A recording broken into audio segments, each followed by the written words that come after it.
true love knots in finding a significant other. We want to be with someone who has the same interest as ours. Attachment with Maria Romano. Welcome, everyone. I am so excited to be here tonight.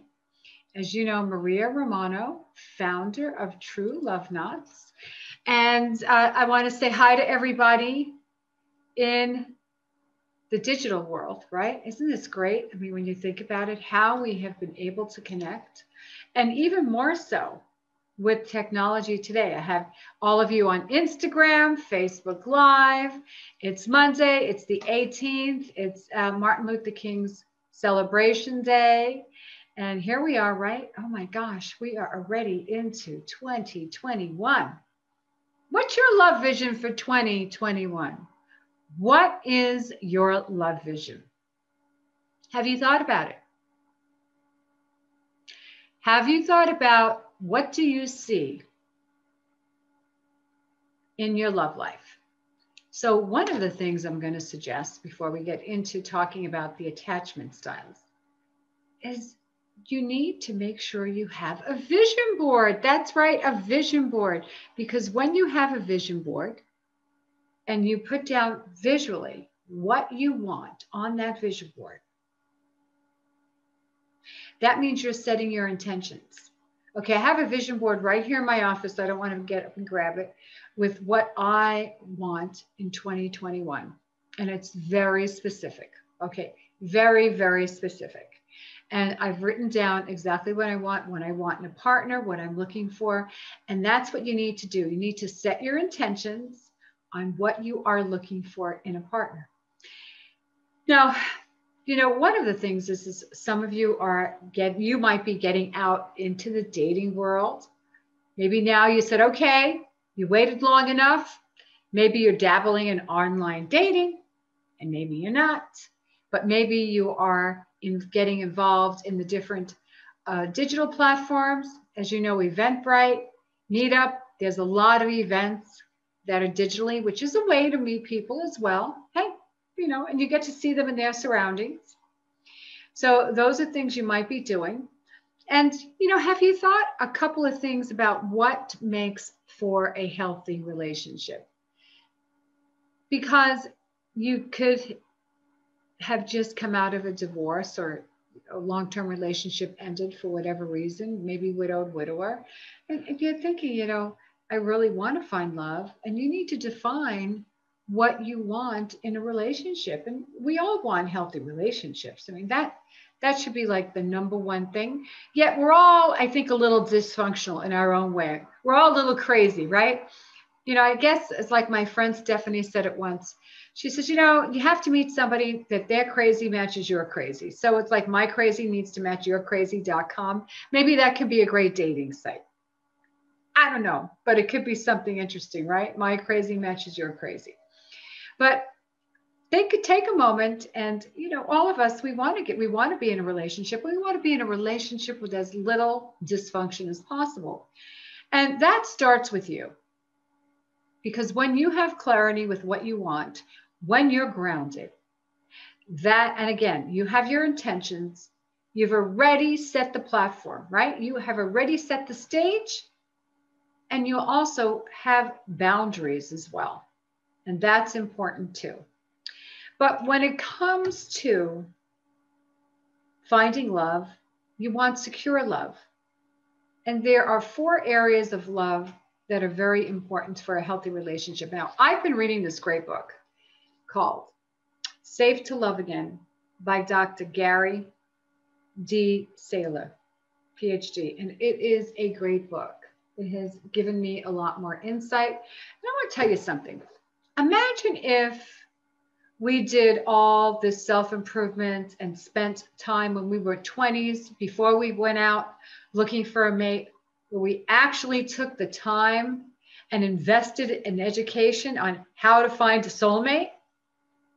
Do you know how many less divorces there would be in the world, right? Less breakups if we had this course.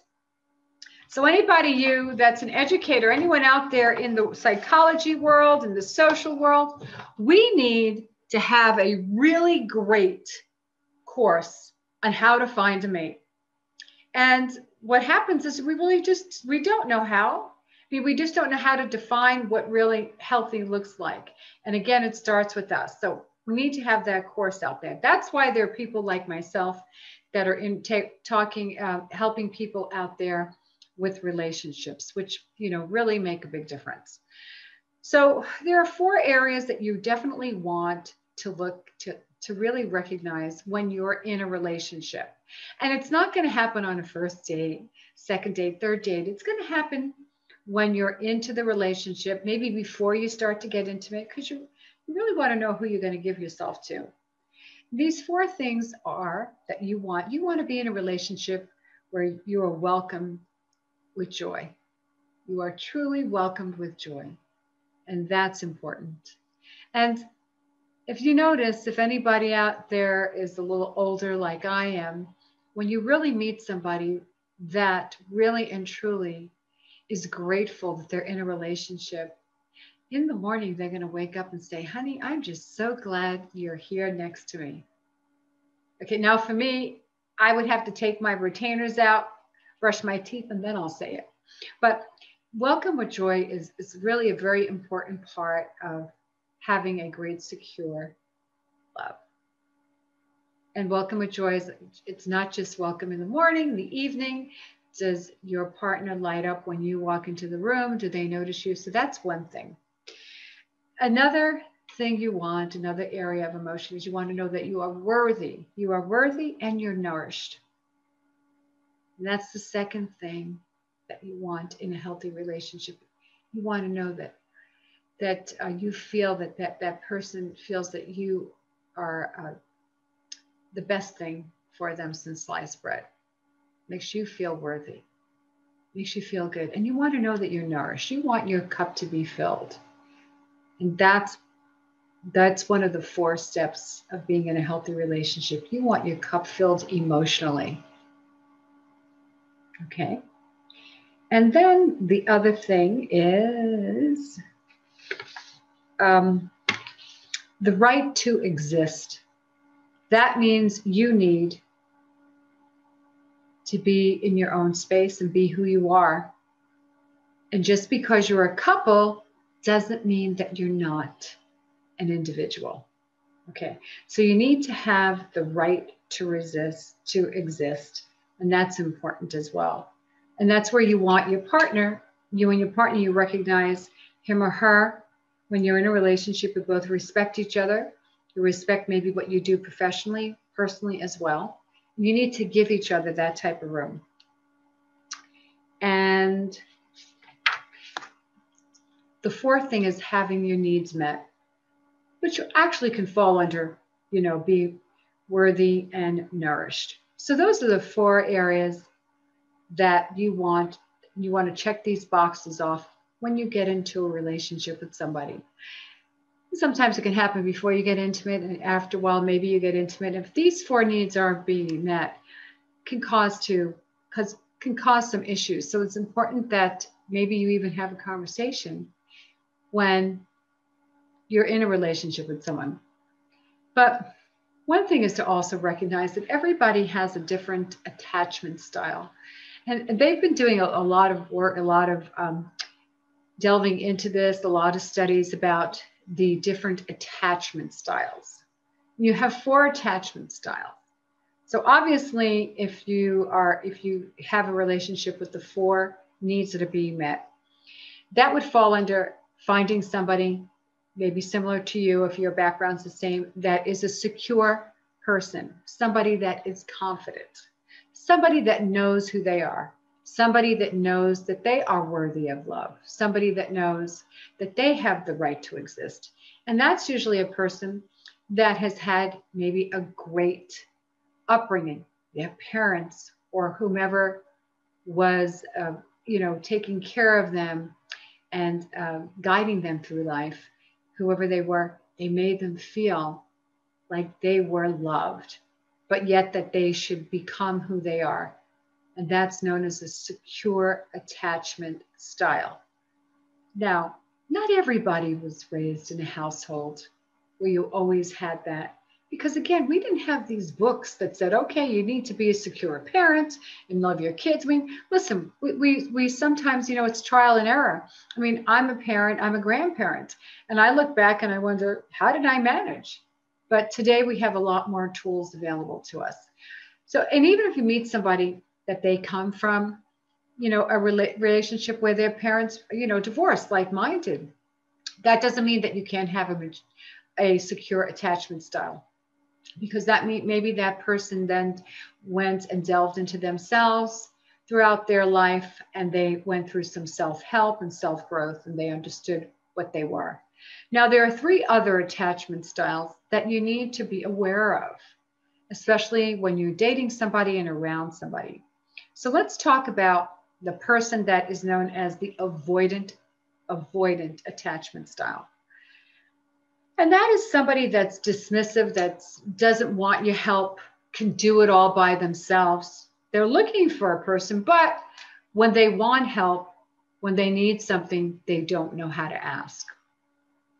And this happens to some of us. Sometimes we feel that if we ask for help, right, that means that we're not strong, that we're weak. And especially men, if men need something emotionally, or they want something from you, they just don't know how to, they become dismissive and avoidant. And then there's the woman, there could be the woman out there who says, I can take care of myself. I can do this. Even if I don't have a man in my life, I can take care of myself or a partner. So I think it's interesting that when you look at this particular attachment style, maybe we've all gone through this. I know I have. I know, especially after my husband passed away, I said, I can take care of myself. So it's a matter of growing and knowing what to do. The other attachment style is the anxious attachment style. Oh, and that's the person that is so needy. They are texting you every minute of the day. Where are you? What are you doing? They are so concerned that you're going to leave them. Right? So they're fearful and they're clingy. And what happens? Codependent. That drives somebody away. Sometimes you might feel good because you're being protective and you want to protect that person, but after a while it wears you thin. So that's the anxious attachment style. And the other attachment style is another avoidant attachment style called fearful. They are fearful. They are afraid of everything. They want a relationship. They start going in, they jump right in and they pull back because they don't want to get hurt. They're very protective. And that also can lead, these 3 attachment styles do lead sometimes to your childhood. You can't blame your childhood for everything, but it does have a basis for how we love and how worthy we think we are. So take a moment and think about these 4 attachment styles. See where you fall in. Maybe somebody that you've had a relationship falls under these categories. And maybe you fall under one of these categories, if it's not the secure one. And as I look at all these categories, my analysis is, and this is only my analysis, that all of us have gone through these 4 attachment styles at one time or another in our lives, depending upon the circumstances that we had in life, right? The situations. So even though we might have had a great childhood, there could have been something that happened along the way where we met somebody and then we just didn't trust them, right? So we had that avoidant attachment style, or somebody that was angry. We might have met somebody that just, didn't tell us where they were all the time. And also that they were, that they would be gone for hours at a time, and you get very anxious and needy. And all, so those are things that could have happened in your life. And then of course the fearful one. So take some time when you get back in the dating world, maybe you're in a relationship, and ponder these attachment styles. Pick up a good book if you want. Like I said, this one is great. I love this book by Dr. Gary Saylor, Safe to Love Again, because it has a lot of great information in here. And think about you and your relationships. And if you and your partner are meeting all these 4 needs, and if you're not, have a conversation. Doesn't mean you have to leave them. Have a conversation. Because communication is the key to everything.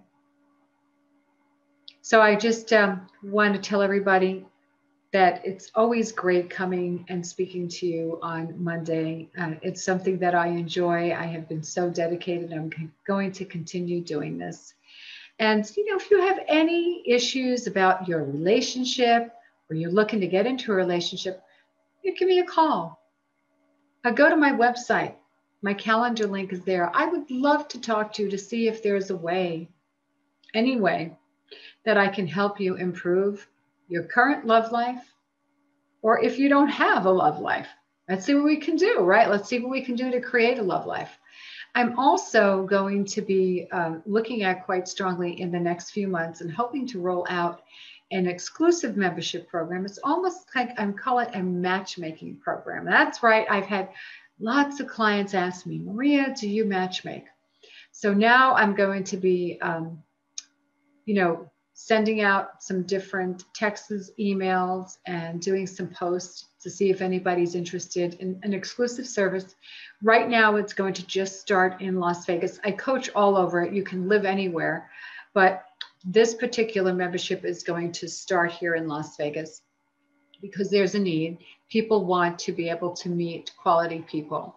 So this is something that I've had on the back burner. I'm just kind of giving you little snippets of it. But also one of the services I do offer for people that are out there in the dating world is I actually will work with you via Zoom, whatever platform, and we matchmake together. So when you get your profile set up, what I do is I actually help you. I help answer, your different matches, and we search them out together. Which really, sometimes when you have another set of eyes, it gives you another perspective. So those are the different services I offer. You know what? I'm here. Please reach out to me. I would love to hear about your love life or what I can do to improve it. So everybody, have a great evening. It was great being here on Facebook, on Instagram. And, one of the things I always tell you to stay healthy, be safe, and spread love. But one of the phrases that I have coined, and I want to start signing off with it because it is my signature phrase, is don't just live your life. Love your life. Remember that. Love your life. Have a great evening, everybody. Thank you so much. Stay safe and healthy. Love you. Bye.